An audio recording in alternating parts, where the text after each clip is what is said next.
Every scar tells a story. Every fall carves a deeper wisdom. You stand at a precipice, not of defeat, but of profound understanding. Look closer. Beneath the weight, the doubt, the relentless noise of the world, there's a strength you've forgotten, a resilience forged in the quiet fire of your own being. This isn't about fleeting motivation.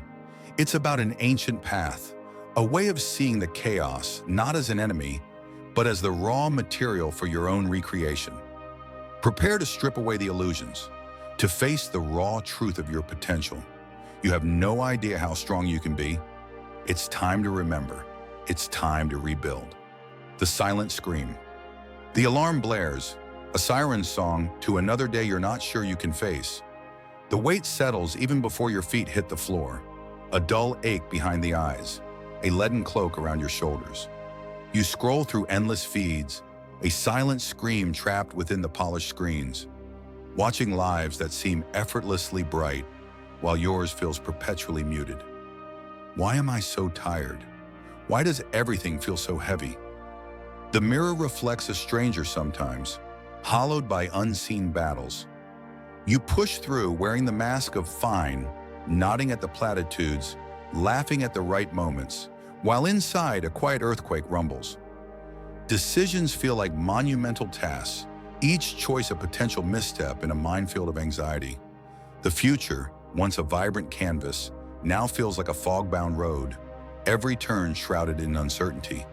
Remember that sharp sting of betrayal, the slow erosion of trust, the dreams that splintered into 1,000 tiny fragments? They linger, spectral companions in the quiet hours. You've tried to outrun them, to bury them under distractions, but they always return, whispering doubts. Am I enough? Will this ever change? It's a profound loneliness, even in a crowded room, a sense of being adrift, unmoored in a turbulent sea. This isn't just your story. It's a universal echo, a collective ache for something more, something real, something enduring. But what if the very things that broke you hold the secret to your unbreakable self? You are not alone in this fight. Now let's shift perspective. Imagine for a moment standing amidst the ruins of a grand city. Not a city destroyed by war, but one brought down by the slow, relentless erosion of time, by tremors both subtle and sudden. This is often how our inner world feels, isn't it? Our foundations cracked, our once sturdy walls crumbling under the weight of external forces we can't control. The capricious whims of others, the unexpected turns of fortune, the inescapable march of loss. We spend so much energy trying to shore up these external walls, only to watch them fall again. But what if the true city, your unconquerable city, lies not in those outer structures, but in an inner citadel, built not of stone, but of understanding and resilience? This is where the ancient Stoics invite us. They were not emotionless statues, as caricatures sometimes suggest, but keen observers of the human condition, men and women who face the same storms we do: political upheaval, personal tragedy, the fear of death itself. Consider Marcus Aurelius, the most powerful man in the world, yet who chose to write his deepest thoughts to himself, not for an audience. In the quiet of his tent on the battlefield, he wasn't devising military strategies, but strategies for the soul. He understood that while emperors could command armies, they couldn't command fate, nor could they command their own anxieties. His solution? To differentiate between what is up to us and what is not. You have power over your mind, not outside events, he wrote in his meditations. Realize this, and you will find strength. It's a profound reorientation. Stop wrestling with the wind and instead fortify the ship. Seneca, another towering Stoic, a wealthy advisor who faced exile and ultimately forced suicide, echoed this sentiment with elegant precision. He witnessed the fleeting nature of fortune firsthand. He taught that the only true good, the only unshakable fortress, is virtue, wisdom, courage, justice, and temperance. Qualities that reside solely within our character, untouchable by external forces. It's not about ignoring pain, but understanding its source and choosing our response with deliberate, unyielding strength. It's about recognizing that while the world may throw stones at our outer walls, our inner sanctuary remains impregnable if we only choose to guard it.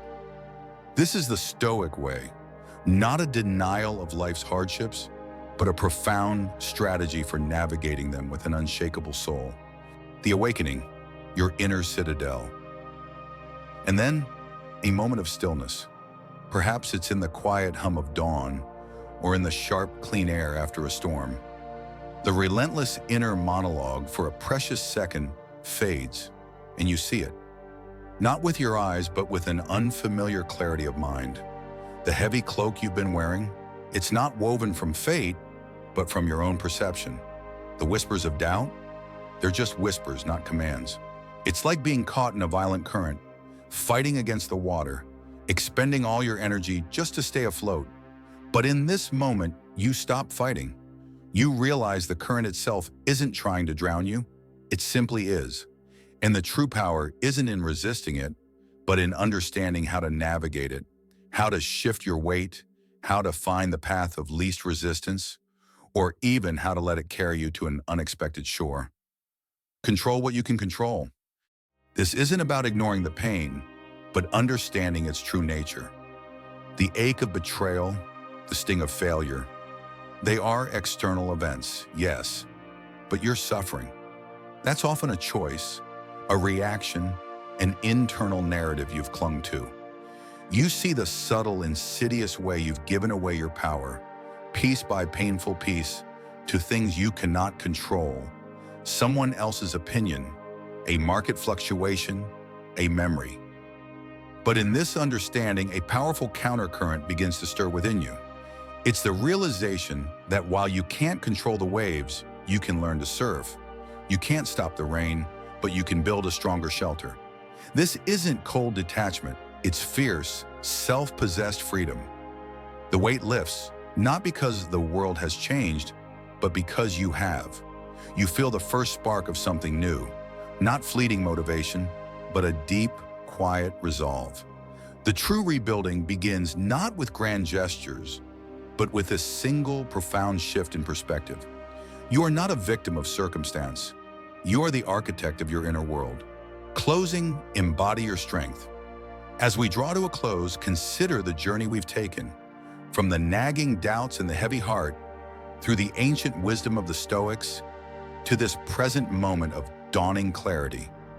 This isn't a destination, but a new way of walking. The storms will still gather. Life in its wild, unpredictable dance will continue to throw challenges your way.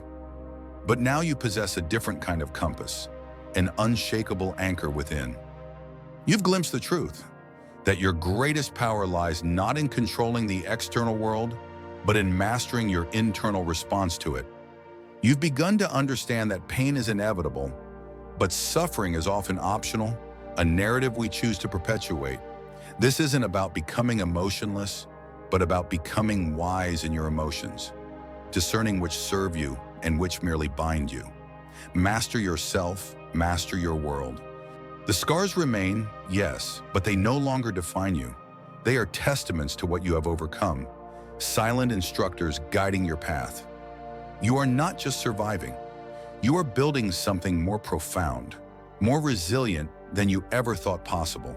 Every conscious breath, every deliberate choice to focus on what is within your power strengthens that inner citadel.